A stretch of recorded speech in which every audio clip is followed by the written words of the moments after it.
Hello and welcome to Relationship Renegades on Fun for Life Radio. I'm one of your hosts, Rachel Brooks Smith. And I'm Emilio Palafox. Today we have a super special guest, one of our all-time favorites. You guys do not want to miss this episode, so tune in and tune in good. Yeah, so this is a return guest, a good friend, and also a brother of mine from Metal, a great men's group of powerful men from all over the world, about 600 plus worldwide, but also America's sleep doctor. Also has been seen on Dr. Oz, Today, The Doctors, Rachel Ray, and many more. He's an author of The Power of When.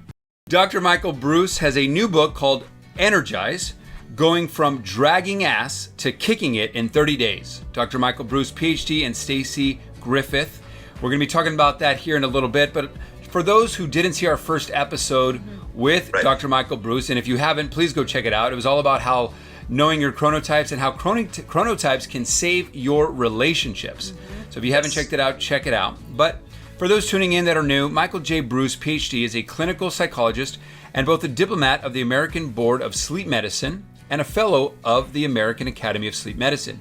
He was one of the youngest people to have passed the board at age 31, and with a specialty in sleep disorders, is one of the only 168 psychologists in the world with his credentials and distinctions. Dr. Bruce is on the clinical advisory board of the Dr. Oz Show and is a regular contributor on the show 40 plus times. Woo! So without further ado, welcome back, Michael. Thank you, guys. Yes. Love you both.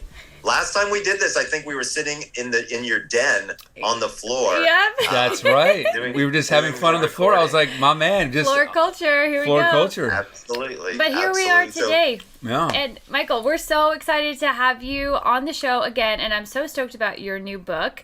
Thanks. And really just want to dive right into it. I'm curious, my first question is, so, you know, obviously you're already a best-selling author. What made you write this book in addition to already such a powerful other The Power of pieces that When, you've sleep, written? everything. So I had two real big reasons for writing another book. One was it was kind of time. I seem to be putting a book out about every 5 years, and I really wanted to keep people educated on the new advances in sleep and sleep medicine and ways that they can do that. So I felt like there was enough information to put into a book. But more importantly, my co-author, Stacy Griffith, and we've been friends for a long time. She's one of the founding trainers at SoulCycle. That's the indoor bicycle place. Amazing. You know what I'm talking about. She came to me, we were just talking, and she was like, my clients are exhausted. And I was like, well, how well are they sleeping? And I started to talk to some of my clients, and they were exhausted, but they were sleeping well. And she asked me, how much are they moving? And we just all of a sudden were like, aha, like the single answer is not movement, and the single answer is not sleep. It's a combination of answers in order to get good, solid, clean, consistent energy throughout your day, as opposed to slamming, energy drinks and, doing all kinds of, strange drugs. You can actually do all of this with just sleep, time restricted eating, like intermittent fasting, if that's your thing. And movement, not exercise per se, but movement. And so we came together on this and we were like, all right, let's see if we can figure this out. And I learned a lot. Stacy has a tendency to prescribe exercises based on something called your body type. And so for folks who might not remember body type, endomorph, mesomorph, ectomorph, we'll double tap on that in a little while.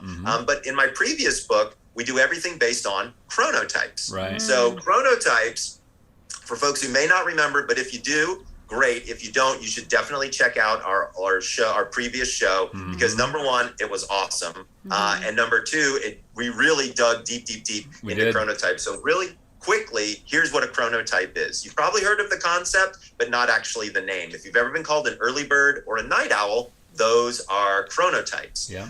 My contribution to the literature was I added a fourth. So we used to think there was an early bird, what we'd call a hummingbird, that's kind of people in the middle, and a night owl. I added a fourth category. Now, to be fair, I changed the name to animal names because I'm a mammal, not a bird. Yes. I wanted to identify with my other mammal friends. Yeah. And we had to choose animals that people wanted to be, number one. And number two, actually represented the circadian rhythmicity that we were talking about. So early birds turn into lions. Who doesn't want to be the king or queen of the jungle, right? Like, there's nothing wrong with that. Yep. So everybody likes to be a lion. Those are my early people waking up at 4:30, 5 o'clock in the morning. Crazy. crazy people. Agreed. The only thing I hate more than mornings are morning people. They're too damn chipper all the time. They make me nuts. But I know there's a lot of them out there, and it's great. Yeah. You guys can do your thing. I'll be in bed. Thank you very much. That's right. The second one are bears. Woo woo! In the house. That's right. Bears make up 55% of the population. It's the best to be a bear. I have to tell you, Emilio. I wish I was a bear. Thank you, sir. Right. So everything works off of a bear's schedule. That 9 to 5 works directly off of a bear's schedule. Bears like to go to bed around 10. They like to wake up around 7-ish. We have learned that there are early bears who like to get up earlier and late bears who like to get up later. So there appears to be a hybrid mix within the bear population out there. The third one, night owls turn into wolves. That's me. I am the lone wolf, the night owl. I am the guy that's staying up till midnight every night because that's just what my body wants to do. And we have a tendency to be a little bit different than the early birds. So the early birds are kind of militant in their thinking. They make a list almost every day and go from step 1 to step 2 to step 3, very organized in their thinking and thought process. We wolves, we're not particularly organized. I might make a list, but I go from step 1 to step 12 to step 47, and it makes perfect sense to me. But it doesn't. This sounds like me. This sounds exactly like me right now. Absolutely, you and I. Well, we hang together well anyway, so it wouldn't surprise me if that were the case as well. My big contribution was the fourth chronotype, the insomnia chronotype that we call a dolphin. And dolphins are a lot like lions, very high energy, alphas, very intelligent people, but they've got just enough anxiety where it's unfortunately affecting them, inability to sleep. Oftentimes they're insomniacs, some health issues as well. But they are very helpable people, and the entire book really was dedicated to the dolphins, the power of when, and helps them out quite a bit. So take that idea of chronotypes. Now we're going to combine it with body types, and that's where it got real interesting, real fast. What's up, guys? Relationship Renegades here. Yo. As you guys know, it's really important. We're always talking about how to fuel your mind, body, and spirit so that you feel really good so that you can show up better in your relationships. Yeah, because it's really hard to show up well in your relationships if you're feeling crappy. You know, if you're feeling like you're not getting enough sleep, if you're feeling stressed out, if you're feeling fatigued. The number one mineral that actually helps beat all of that stuff is, drum roll, magnesium, baby. And not just any kind of magnesium, because here's the thing. Most people are actually magnesium deficient and they don't even know it.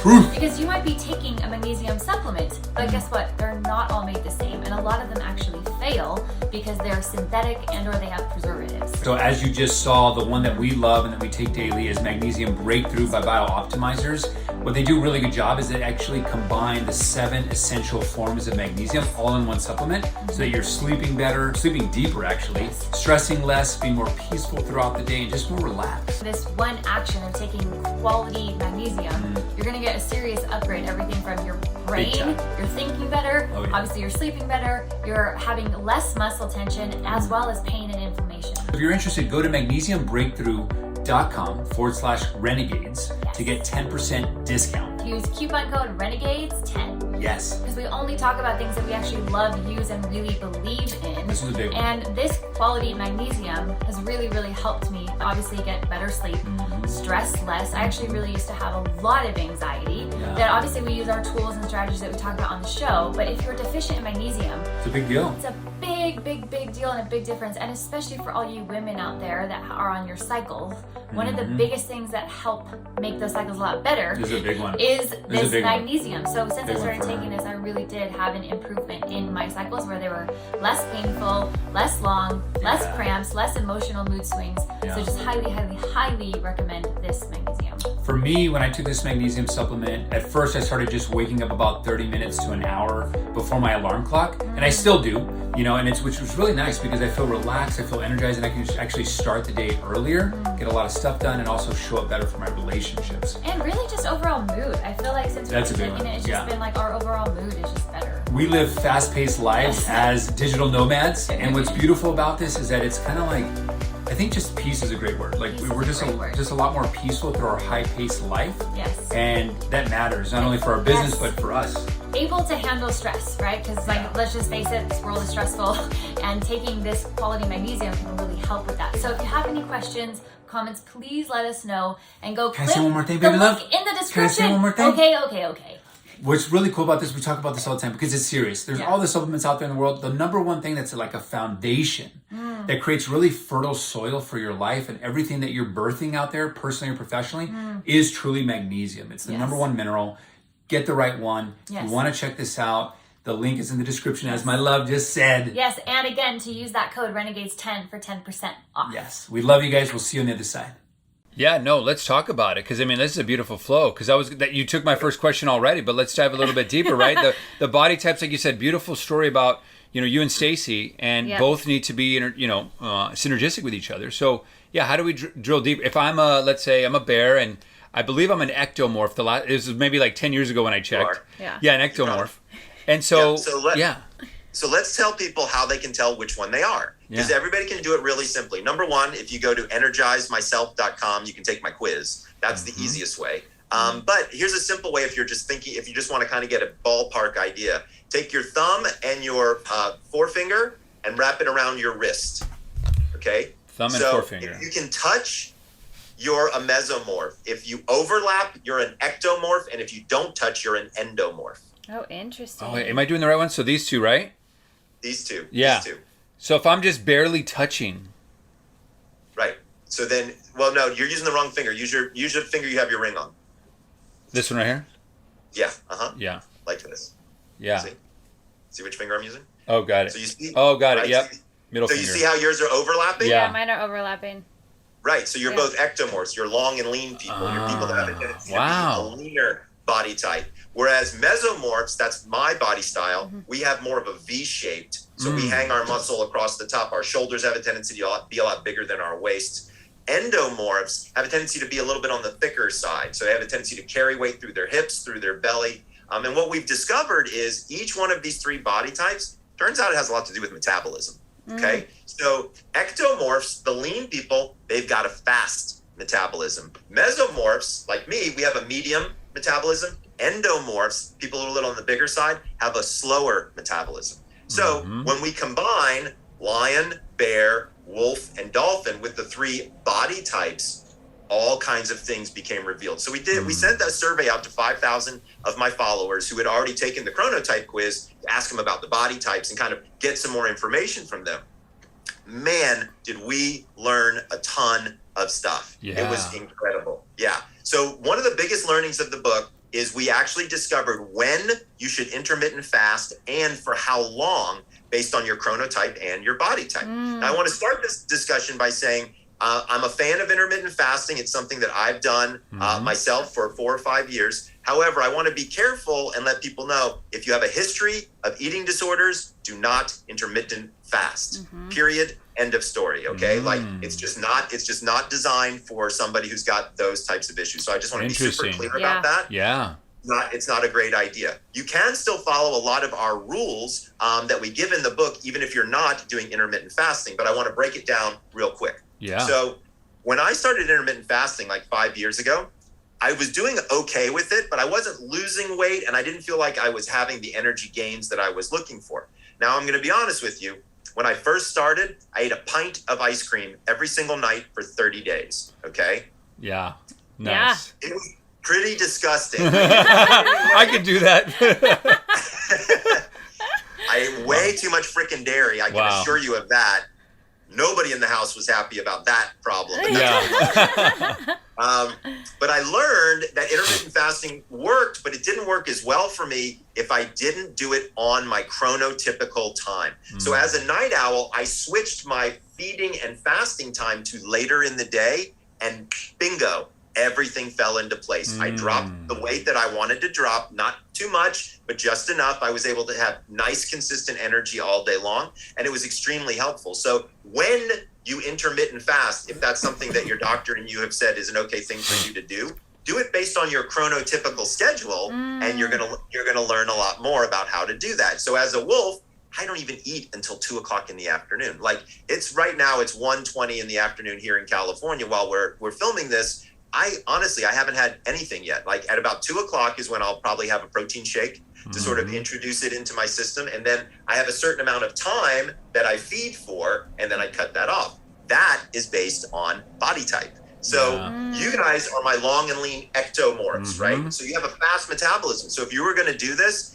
you would want to do 12 hours feed, 12 hours fast, because you don't need to lose a whole lot of weight. I mean, look at you two. Yeah. You're gorgeous, right? The mesomorphs, my size, we want to do feeding for 10 hours. Notice what I did there. I moved it from 12 hours to 10, and I added 2 hours onto the fasting schedule, right? So if you're a mesomorph, now you know where to start. You have a 14-10 schedule. If you're an endomorph, that's again, people who are a little bit on the bigger side of things, they fast for longer and feed for shorter, because one of their goals is, of course, weight loss. So they'll fast for 16 hours and feed for 8. So now we actually have a starting point. I don't know about you guys, but I've been looking for ways to like have some guidelines on intermittent fasting forever.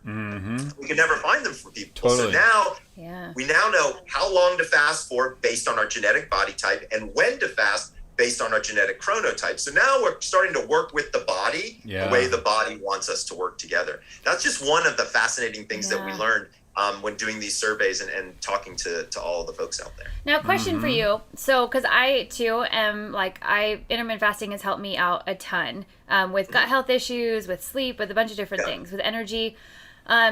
So, like you said, for people who are the more long and lean or have faster metabolisms, even say like those people still might want to lose weight. Like if you said, right, if they wanted to do that, would they still increase their fasting time? Is that just kind of standard across the board? Exactly. So what we're providing people is a starting point, right? So a lot of people just don't know where to start. Right. And so this way you can start in a logical place based on your body type. So let's say we had an ectomorph who did want to drop a few pounds and wanted to do it through intermittent fasting. Well, then they would move their 12-hour feeding time to a 10-hour feeding time. But they would do it based on their chronotype, and they would find it to be very effective. They could then move back to the 12-hour time once they reached the goal weight that they were looking for and be able to maintain, because they want to have a program that they follow on a daily basis. Yeah, I love it. Awesome. Now, if you guys are just tuning in, you're listening to Relationship Renegades on Fun for Life Radio, where we're talking with Dr. Michael Bruce, America's sleep doctor. And, we're mixing his older book, The Power of When, about chronotypes, with his new book called Energize. And we're talking about how chronotypes and body types are very important together. And so, to take this further, in a short while, there's so many categories in your book, right? The energy and movement, body types, the chronotypes, sleep, diet, relationships, and sex, and why all those things are important, right? So stay tuned if you guys are listening so that we can hit on some of these things. Right now we're on body types and chronotypes. And my question is, can you change your chronotype? Or I'm sorry, your body type? Well, both. I want to know both. Can you change your body type and your chronotype? Well, there you go. So, exactly. Listen to Ray Ray. Yeah. Ray Ray. Question. I love that you call me Ray Ray. That's my nickname of a little kid. That's awesome. So here's the deal. They're genetic. You can't really change them, but you do go through different stages throughout your life. So think about a little itty bitty baby. They're a lion chronotype. Then when they become a toddler, they're a bear. Then when they're a teenager, they're a wolf, right? Because teenagers like to stay up late and sleep late. Then your chronotype kind of sets when you're about 20 for about 30 years. And then when you hit my age, which is 53, things seem to get a little wonky and you start to go backwards a little. So your melatonin production becomes earlier in the evening. So you end up going to bed earlier. So you know how your grandparents want to eat, dinner at 5:30? That's really not their fault. It has to do with their melatonin production. I'm starting to fall into that category. That's funny. Oh yeah, it's a mess. My son just laughs at me. Well, you guys know Cooper. Yeah. He just laughs at me. He's like, "Dad, what is wrong with you?" And I'm like, "Dude, looking forward to it. Like you'll get there soon, brother." Like, so there's a lot to it. But I wanted to take a quick note on relationships, since this is Relationship Renegades. One of the areas of energy that we've discovered, and with my co-author Stacey Griffith, we really decided to tap into emotional energy. Oh, that was my next question. Yes, get into that. I know where you're headed, Ray. I know what's going on with you, girl. So here's what's fascinating is there's 4 types of energy that we were able to identify in the book. One was called resting, one was food, one was moving, and then one was emotional. I feel like emotional energy has a lot to do with our relationships and sort of how that happens with us. So very similar to the power of when. Knowing somebody's chronotype, you kind of know what mood they're in, and when they want to do things like be intimate or have a big discussion or go play tennis or what have you.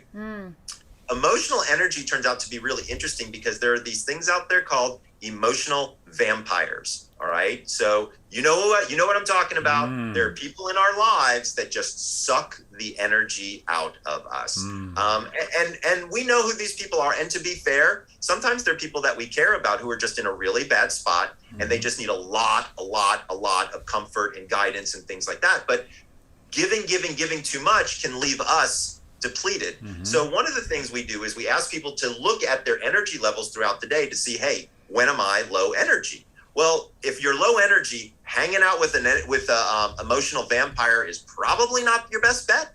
So knowing those times can be very helpful as to when you can be on more of an emotional high to deal with them. But the second one that we go over in the book quite a bit is having strategies of what to do after you've had kind of one of these occurrences with one of these emotional vampires. So there's lots of different ways that you can tackle that. Three of my favorite ones, my one that I like the most is kindness. So a lot of people don't think about it, but if you're kind to somebody, number one, it changes your entire energetic profile, right? You're giving of yourself. You know there are limits to that. You are helping somebody else. It's not that they're pulling energy out of you. You're willingly helping them by being kind. As I said before, there are people that may be in our lives who need our help.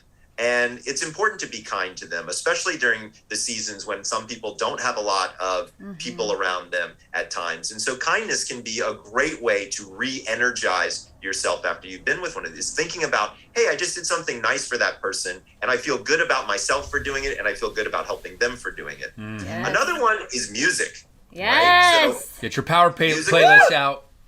That's right. Yeah. So you get a playlist out and you figure out what's the thing that makes you really rock. I mean, let's be honest. If you're driving in your car and your favorite tune comes on, what do? Start bopping around. You're moving more. You're doing all this kind of stuff. Right. You're getting into it. Yeah. That's the fun part. That re-energizes you almost instantly. Right. I mean, it's amazing how that can do that. Yeah. The other one is laughter. A big one is laughter. Yes. Right. So you're speaking my language. Exactly. Having some fun, watching TV, doing something that will institute laughter for you right after an emotional time can actually be very valuable in terms of helping you deal with some of those emotions and be able to kind of get your energy back. Yeah. So that's just one example from a relationship standpoint. We might be married to or partnered with an emotional vampire. Maybe not all the time, maybe only every once in a while, or maybe if they're really hurting. So knowing and understanding how to have that discussion with our partner and to talk with them about it and say, hey, you're taking a lot right now. It feels like you need from me. How can I with kindness help you out? But I want to tell you, you can't take too much because then I don't have anything left to give. Right. Yeah. Like that's what I was just going to bring up is like the kindness with also knowing how to set healthy boundaries. Because I feel like if that was one of my biggest things was like learning that like I didn't know the skill sets of boundaries, and we have a whole other episode just on healthy boundaries. But you know, if you are a giver, make sure that you realize that like you can be kind, but you can also say like I only have X amount to give right now, you know, and you know like but that's a whole other conversation. But getting into more about relationships.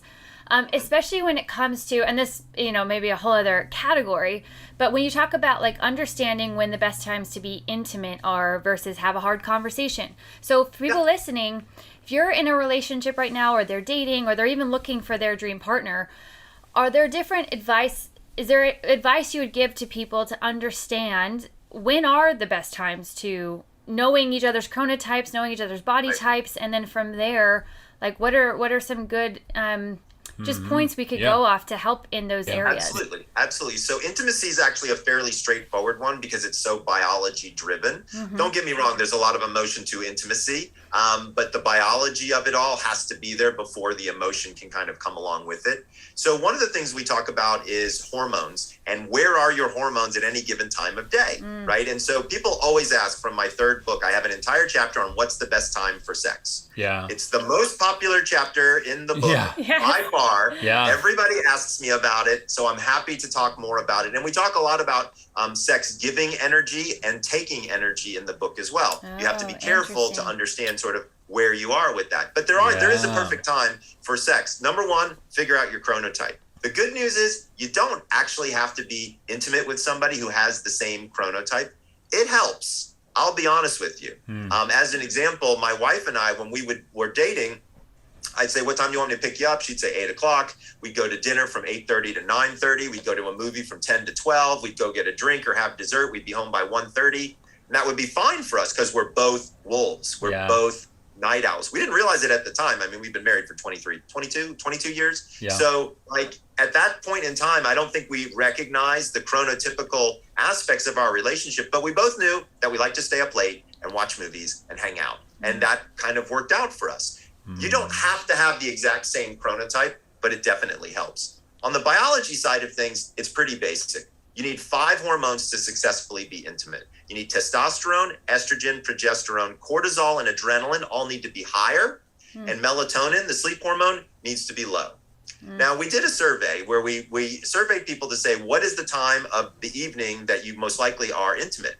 94% of people like to be intimate between 10:30 and 11:30 at night. Surprise, surprise. What do you think your hormone profile looks at that time? Probably not good. Probably not great for sex. Melatonin, exactly. Melatonin is high and all those other ones are low. So that's hint number 1 as to when the best time is to be intimate. Hint number 2, if your partner happens to be male, what do most men wake up with in the morning? Morning wood. Correction.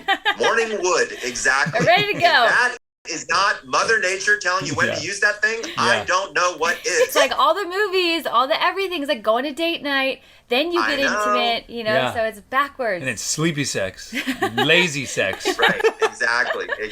But here's what's fascinating is we can give people the prescription to try them both. Right? Yeah. Try in the evening, try in the morning, and then see what you and your partner, work out the best, right? So performance-wise, enjoyment-wise, connection-wise, like all of those things are different based on the time of day in which you participate. Yeah. So there's lots of fun ways to be able to handle that. And is that the same? Oh. No, I was just going to say, obviously it's super apparent for men, right? But for women, right? Like I don't often feel like ready to go in the morning. Like I want to go work out and I want to, and then like, and I've also heard this too. Did you guys find anything in the book when it comes to getting intimate after a workout? Like I've heard that before. Is there anything? Actually, so there's some very amusing data that you'll find.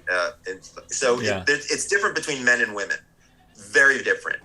So when you don't even look at chronotypes, but you just ask men, what time do you want to be intimate? And women, what time do you want to be intimate? Men say anytime it's available. That's really the answer from every single guy that we asked. Yeah. If it's available, I'm ready to go. Yeah. Women had a very, very different story, which is important for guys to know and understand, number 1. Number 2, if you're in a female-female relationship, that's also important to understand as well, right? So what we have to do, and by the way, it also had a lot to do with menstrual cycle, because that has a lot to do with feeling bloated or not feeling bloated or feeling like you want to be intimate, things of that nature. So we know that there's a lot of complexity to looking at women's libido and desire. One thing we know for sure, if you don't have good sleep, your libido's in the toilet. Totally. Doesn't matter what's going on. I mean, and it's no longer not tonight I have a headache. It's not tonight I'm too damn tired. Because if you're consistently not getting great sleep, it's going to have an effect on your motivation, your performance. I mean, all of the above. I mean, especially if we're talking about guys who have erectile issues or libido issues or things like that, like good sleep helps with all of that. Now, back to your question, Rachel, which was, what if women are not interested in being intimate in the morning? Well, number 1, brush your teeth first, right? Like that's kind of the golden rule. Like throw some mouthwash in before you attempt it. But you have to work with your partner, right? And this is not a situation where one person kind of rules the roost. It's both partners have to be engaged. Both partners have to be willing to try. And then I usually ask people to just run the experiment, right? Of try before you work out, try after you work out. Some people find that they have more intimate sex after they work out. Quite frankly, their body's warmed up. They've been using their musculature in a unique way, especially if you're doing cardio. Some people don't like fooling around after they work out because people sweat, people smell. It's not maybe necessarily the most sexy. of things at least at the beginning portion of it. So there's some differences that we see there as well. But generally speaking, it's really about running the experiment and seeing what works for you. I will tell you that women's hormones have a tendency after they wake up to actually be reasonably high in terms of oxytocin and things of that nature, which gives kind of that more loving aspect to it. Also, if you're in a partnership with a woman who's not necessarily aroused in the morning time, there's a lot of other things that you can do to hang out, to enjoy each other's company, and eventually maybe get in the mood, right? So it's not about, hey, let's just have sex as soon as we wake up, but more like, hey, let's chill out and have a conversation, and let's talk, and let's tell each other how much we care about each other. And, oh, we're lying here next to each other, and we're kind of don't have a whole lot of clothes on, and all of a sudden you're off and going, right? And that's the best part, right? Is so that natural kind of, but what the goal is to open up that window of morning times to be able to give it a shot, because you never know. You might find out that it's your best time for sex. Yeah. And if you're just tuning in, you're listening to Relationship Renegades on Fun for Life Radio, where we're talking with Dr. Michael Bruce, the sleep doctor. And we just finished talking about, or we're continuing to talk about, when is the optimal time to have sex or even masturbate, which we haven't got into, if it's the same thing, based on your chronotypes and your body type and just all the rhythms. And so, one thing that's coming up for me right now is one thing that I really appreciate about you is that you do so much due diligence. You do so much of acquiring data and asking, right? Like, that's so important, especially in the study that you're in and with sleep and now movement and combining those. And is there anything, when you've done the surveys and gathered more data, was there anything surprising writing this book, The Energize? There was actually, when Stacy and I put the book together and when we surveyed our large group of people, it was kind of interesting. So it turns out that there are not a lot of endomorphs who are also lions, right? So people who are on the thicker side, who are the people who are waking up at 4:30 and are kind of those alpha people. So one of the things that was really pretty amazing that we discovered was certain movement types go better with certain body types. And that wasn't something that I had been really familiar with, because movement isn't really, that's Stacy's area.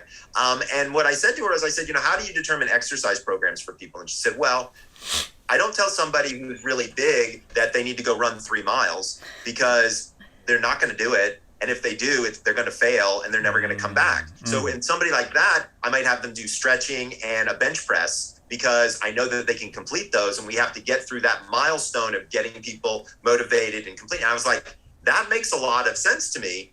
When we're doing our movement program, how should we kind of do that? So we developed a formula called the 5x5. It's really pretty awesome. The daily 5x5. And it's right up your alley for sure. So what we do is we ask people to monitor their energy at 5 different points throughout the day, what we call the energy scale. So right after you wake up, right before lunch, right after lunch, right before dinner, and then right before bed. It literally takes 2 seconds. You set an alarm on your phone that says 0 to 10, and you put in a score of 0 to 10 of where you're feeling energetically, right? Now, the reason we do that is so you can identify, is there a dead zone, if you will, in your energy for the day? Lots of people, it's between 1 and 3 in the afternoon, but not for everybody. Based on your chronotype, actually, we see quite some big differences there. What we do then is, after you've monitored your energy for about a week, is we kind of flip the script on you, and we say, those 5 times where you were monitoring your energy, now we're going to use those to move. It's not going to take long. You're never going to break a sweat. We just want you to move. So we have 5 different movement categories. The first one is called the stretch. Kind of makes sense. It's in the morning after you've been asleep. You can actually do it while you're brushing your teeth if you wanted to, right? Just kind of getting the crotchety out, kind of really getting the joints kind of lubricated again, and kind of getting yourself. I love that we're all doing it while you're saying it. Like, all right, now doing let it right me now. You stretch. guys are stretching. I love it. Right? So you see, you can participate in any way, shape, and form that you want. There you go. Perfect. Neck rolls, the whole thing. Totally. Then the next one is called a shake, right? So have you ever seen a dog when they get up? What do? Right? They do that crazy shaky thing, right? Yeah. What it does is it actually, when you shake your hands, shake your arms, or shake your legs, it actually pushes the blood out distally and causes a cortisol reaction, which helps wake you up. It also keeps you from focusing on that Zoom, that thing that you were just doing for too long, right? Because remember, a body at rest tends to stay at rest. A body in motion tends to stay in motion. So we're going to take you from the resting to the movement, and this is how we do it. The third one is called a bounce. It's exactly what it says. You can do it on a mini tramp. You can do jumping jacks. You can even go skip. So yes, I have been known to skip down my street, and yes, Yes, my neighbors think I I love am it. insane. So good. I'd love to I'm see pretty that. sure. I'm Yeah. sure you would.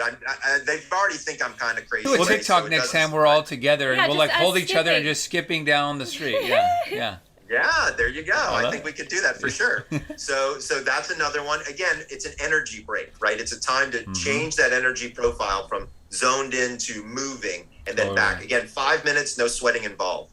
Yeah. The fourth one is called a build, and this is where you use a major muscle group. So your butt, your chest.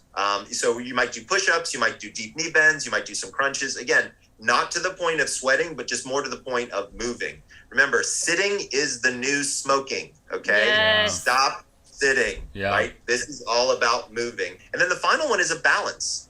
And so we do this right before bed. Maybe it's a tree pose, maybe it's a downward dog, whatever works for your body type. But it helps you kind of get present and sort of understand where you were and kind of give you, like I say, some runway to land the plane.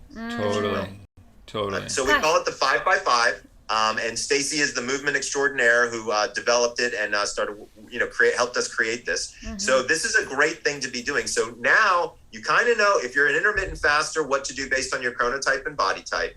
The sleep stuff we taught you in the last book, but we reteach it again in this book, knowing when to go to bed and when to wake up. Now we actually have a movement schedule, which helps give consistent energy all day long. So you're not jamming, Red Bulls and Well, this is what's so crazy to me, and I know we both want to say so much right now because I know, but I think there's like a huge misconception in society that it's like, oh no, it's about getting an hour workout in or getting your workout time in, and it's so backwards because no, it's like even if you got an awesome workout in, right? You're sitting the rest of the day.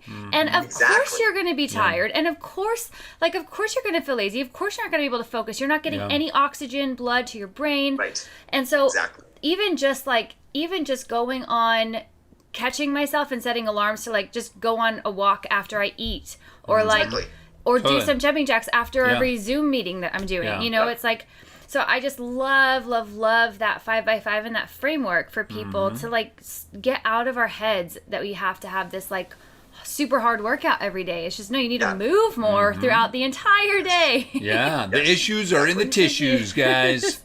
And, are in the tissues. I feel like, it's just like there's a lot of high performers, and they've talked about this, and a lot of people talk about this, of like high performers don't have energy. They know how to generate energy, right? And I think like you're speaking to this, and it's like we can take these efficient and effective breaks throughout the day. It doesn't take much. And so I love the simplicity and I love the effective and efficiency here. Now, because you reintroduce sleep, because obviously that's still huge and still important along with the movement, kind of bouncing back and forth here between both. One thing I didn't ask in our first episode is, so if you could tell our audience, I want to talk about like sleep drive and sleep inertia. Can you talk a little bit about that? I can, absolutely. So in order for the brain to actually go into a sleep state, there are two different processes that occur. One is called your sleep drive, the other is called your sleep rhythm. So when a cell eats a piece of glucose, something comes out the back end. One of those things is called adenosine. Adenosine works its way through your system and goes to a very specific area in your brain called the receptor sites. And as adenosine accumulates, you get sleepier and sleepier and sleepier. That is sleep drive, okay? Sleep inertia is something that's a little bit different. Sleep inertia is, you ever had one of those situations where you took a nap and you felt worse, not better when you woke up? Yes. That's sleep inertia. So what happens is when your brain wants to stay in that deep state of sleep longer than your body is actually in it, right? So you set an alarm, you wake up, and let's say you slept for a nap and you didn't do a 20-minute nap, you did a 45-minute nap, which means you would have gotten into deep sleep. It's going to be hell to try to get your brain out of that because your brain wants to stay in deep sleep, right? I mean, that's a comfy, cozy place for it to be, right? And so that's an example of sleep inertia. Another one is morning times. So as a wolf, right, as a night owl, I hate mornings. Like, they suck, okay? Like, just to be very clear. And so I have sleep inertia in that morning time, right? So I wake up naturally, but you know what? There's some mornings where I'm just like, oh. What's a regular time for wolves to get up? because I struggle with the same thing of like, sometimes I'm like, gosh, my body doesn't want to get up till like 8 or 9, you know what I mean? No, more like 10, it's 10:30. 10. I just came from LA time, all right? Time zones, babe. But like legitimately, it usually is around like 8:30, 9 o'clock. Yeah, and that's exactly when a wolf should be waking up. It's just that the rest of society thinks you're lazy if you sleep until 8. I'm like, but I get so much done if I can get good sleep now. Yeah. Right. Yeah. No, and to be fair, Ray, this is exactly the problem that I've had my entire career, because I'm a late sleeper. That's what I've always been. I'm not as much now, and I'll explain why and how that happened fairly recently to me. But I've always been a late sleeper, and people have been like, "You're lazy. Like you can't make it to a to a 9 o'clock meeting." I'm like, I can, but I'm not going to be there. Yeah. You know, like I'm not like, if you really want to get the best out of me, let's have a meeting at 11. Yeah. Okay. Like I'm raring to go at that point in time. So I think that's kind of one of those big things that people have to recognize. And remember, if you can educate somebody, everybody out there has been a wolf at some point in time in their lives when they were an adolescent, right? So you can tell people, hey, remember when you used to like to stay up late and sleep late? Yeah, I have to still do that. Like my genetics are making me do that. Now, I wake up at 6:14 or 6:13 every single morning without an alarm. So now you're wondering, hold on a second. He said he was a wolf. What's going on there, Dr. B? Hybrid. So let me explain. So what I decided to do was run an experiment on myself. And I wanted to see what would happen if I was incredibly consistent in my time of going to bed. Because it's never been good for me. Like my bedtime has always been somewhat variable. My wake up time has usually been pretty fixed because of work or kids or things like that. But I decided I'm a wolf. I'm not going to bed before midnight. So I did that. And at the time I was sleeping until 7:30, 8 o'clock, right, Ray? 7:30, 8 o'clock every single day. Then when I kept it hyper consistent, within 2 months, I wasn't waking up at 7:30. I was waking up at 7:15. 2 months later, I was waking up at 6:45. About 6 months later, I was waking up at 6:30. And about a few months after that, my body just leveled in at 6 hours and roughly 15 minutes. And it doesn't matter now what time I go to bed. My body only sleeps that amount of time because of the level of consistency that I put into my schedule. And here's the crazy part. Dude, I got 90 minutes back into my day. Yeah. And you still feel great though. Like, and Absolutely. It's easy for you to get up early now. Would that be correct? But would you go to bed earlier? Like, are you going to bed at 10 or 11? Or are you still going to bed at midnight? It's the same thing. Okay, interesting. But I actually consolidated the amount of sleep based on the consistency of my schedule. Yeah. I fell into that chronotypical swim lane that I like to call it, right? So it's like, if you have this lane and you're going at this particular pace, this is kind of what's going to happen. And I've had this happen with most of my athletes and most of my entertainers and most of my CEOs. So when I do sleep coaching and things like that with them, this is one of the first things that we do is we figure out their chronotype. We get them sleeping based on their chronotype, and then all of a sudden it begins to consolidate. Because lots of people come to me and they say, hey, Michael, I need 8, but I only have 6. Can you do that? The answer is yes, but it takes a little while. And, not only can you do that based on the consistency you just talked about, but like kind of switching over to bears, which is me, if I remember correctly, and after taking your quiz for the second time and kind of like seeing if I'm still a bear, it was a great reminder to that, like, okay, my schedule is like, okay, optimal time going to bed at around 11:10, and then it takes me about 20 minutes to fall asleep. I'm like, yeah, that makes sense for me. So if I, then I'm out 11:30, and then it says wake up at 7. And so, of course, people always hear like, oh, optimal, get 8 hours of sleep, nothing under 7 or whatever. But it was cool to hear you say like, hey, look, bears, and I think during this time it was like 7 or 7.5 is going to be really good. Absolutely. And I love that because it's like, not only do I get more time in my day, but that it's optimal. And it actually makes sense because I'll wake up, let's say around 7 naturally, and I actually feel good, but I'm like, oh, but it's early. I have another hour. I'll go to sleep a little bit more. And then I'm a little bit more groggy. And I'm like, man, I could have just got up. Exactly. Okay, so let me give you a couple of, so you nailed it, Emilio, as you usually do. You figure these things out. I love it. So here's the deal, is if you wake up and there's over an hour left before you wake up, yeah, you can probably close your eyes. But if it's an hour or less, get up. Yeah. Because honestly, all you're going to do is make yourself feel like crap. The sleep inertia kicks in, and it's a mess. When your body naturally wakes you up, like it's not an alarm or a dog hasn't come in or something hasn't happened that's caused you to wake up, that's really your body telling you you're done. Yeah. It's time. Yeah, that's great. And you know what I'm really looking forward to trying out is, and you gave me some of these, and I haven't tried them out yet, because when we're talking about naps, Dr. Michael Bruce and I were at a dude's ranch with our men's group, and it was fantastic. And at the very end, he gave me some. It was the ninjutsu. Napjitsu. I love that. And so, yeah, I'm sure you can go find them on Dr. Michael Bruce's website. But because every time I go take a nap, I'd say 9 times out of 10, I wake up like I'm just super sleepy, and I just want to. My 20-minute power nap turns into 3 hours, and then I'm still tired. You know, like so I'm like, first I got to try those napjitsus, but and maybe that's just the answer. I just don't know why 9 times out of 10 that's always happening to me, and I'm like, So there's a couple of things we'll unpack here. So number one, let me tell people what napjitsu is, so they're not all wondering what it is. Yeah. So you've heard me talk about my Napa latte, right? Which is where you drink a cup of drip black coffee, cool it down, take a 25-minute nap, and when you wake up, the caffeine's on board and you're cooking with gas, okay? Yeah. Napjitsu took that idea and bumped it up a level. So what they did is, a lot of people can't fall asleep during the day, so they have a very mild herbal sleeping tablet. It's got a little magnolia bark, a little valerian in it. It just helps kind of calm you down. Then you fall asleep for 20-25 minutes, but it also has 100 milligrams of caffeine and 600 milligrams of nootropics.